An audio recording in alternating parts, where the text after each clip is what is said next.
Israel কর্তৃক যে গণহত্যা চালানো হচ্ছে সেটা বন্ধের নিরসনে ইসরায়েল সহ তাদের দোসরদের সাথে সকল ধরনের ব্যবসায়িক, সাংস্কৃতিক, রাজনৈতিক সম্পর্ক ছিন্ন করতে হবে।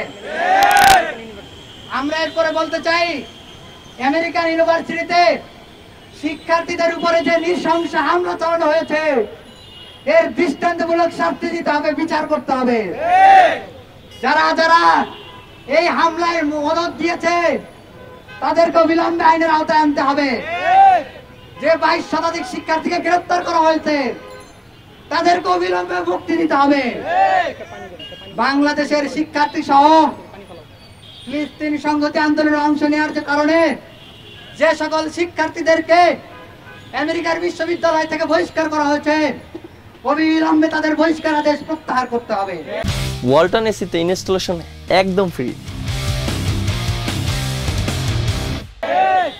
আমরা দৃঢ়তার সাথে বলতে চাই, ঢাকা বিশ্ববিদ্যালয়ের শিক্ষার্থীরা চলমান গণহত্যায় ফিলিস্তিনের পক্ষে ইসরায়েল এবং জায়নিবাদের বিরুদ্ধে অবস্থান নিয়েছে।